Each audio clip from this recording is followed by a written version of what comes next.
All right, hello, thank you for joining me today. I have a video that I'm really excited to make because I got to read a self-pub novel that I haven't got to read very many of those this year. I've been reading more traditionally published. So I decided to read this book after reading The Poppy War. I've been reading a ton of this epic fantasy like Rhythm of War, Oathbringer, and then this emotionally heavy fantasy like The Poppy War.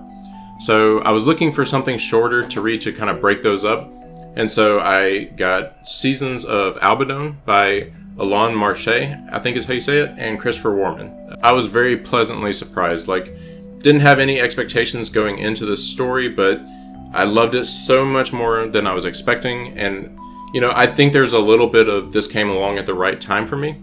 Just wanted to share what I liked about it. And if you like these kind of things too, then you can check it out and see if you like it too. So just to give you a brief overview of what the book is about, there are 4 stories corresponding to 4 seasons that are taking place in this same area called Albadone, which is kind of like this enchanted forest, sort of. It's definitely got some fairy tale vibes, some almost like Disney princess stuff vibes, like Snow White is kind of what I was thinking, but not like cartoonish. It just kind of has that enchanted feel to the whole book. So you have these 4 stories, and I'll just read off real quickly what the 4 kind of stories are, and generally their little blurb. So you have an inspiring enchantress searches for a way to lift a terrible curse. A drunken father makes a dangerous wish. A foreman tilts the balance between nature and progress. A mother travels with her dying child in search of a healer.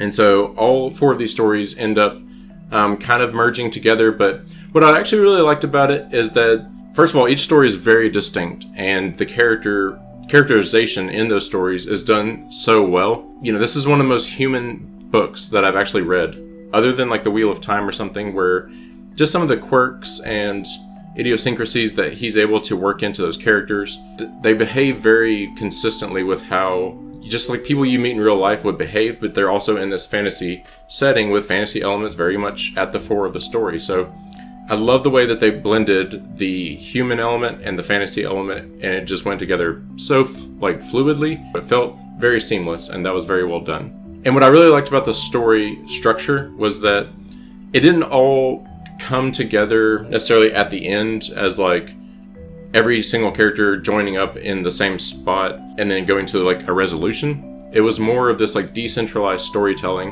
where that character would appear at some point in this story that we had already met from their story.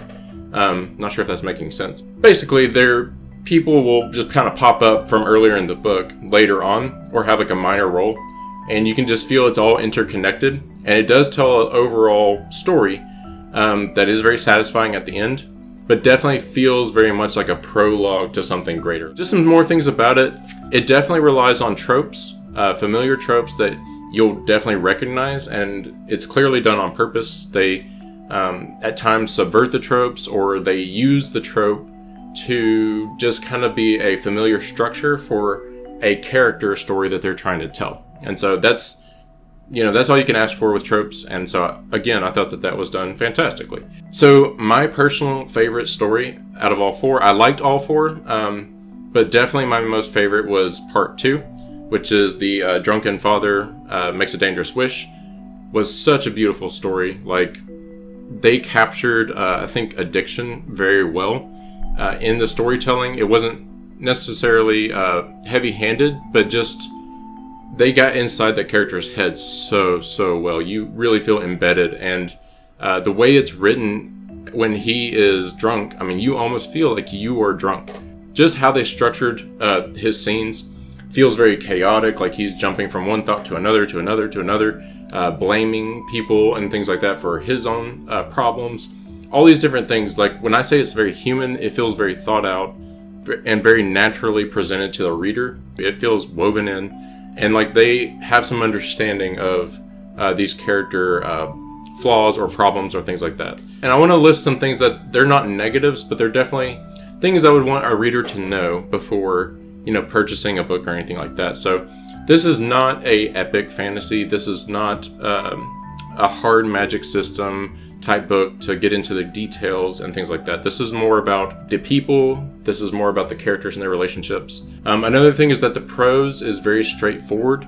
I wouldn't say simple, but it's very straightforward. It doesn't have a lot of flowery language or poetic language necessarily, but it does have really nice flow to it. It's straightforward, really readable. I read this in 4 hours and didn't feel like I really missed anything, but also didn't feel like bored by the prose or like it was too simple. So it really struck a nice balance. And like I said, it also has this enchanting quality to it, to be honest. It really pulls you in and you just want to keep reading. I did rate this 5 stars. For me, this was a great book to break up these heavier reads or longer reads. And so if you're looking for something like that, I put my stamp of approval on it based on everything I've said that sounds like something that interests you. So I started out with the Kindle book. I think it was like $3. And I blew through it, and I liked it so much that I wanted to be able to get a physical copy, which I did. And it's got this gorgeous cover that kind of has the Breath of the Wild vibes, but it also kind of reminds me of Kvothe from Name of the Wind. I'll link the info to the book as far as purchasing and things like that if anybody wants to get it if they're interested. And other than that, thank you for stopping by and let me talk about this really cool self-pub book that I was able to read recently. And hopefully I'll be back soon with some more content after the holidays. Everyone be safe. Have a happy holidays. Thank you for watching. Like and subscribe as always, and I'll see you next time. Peace.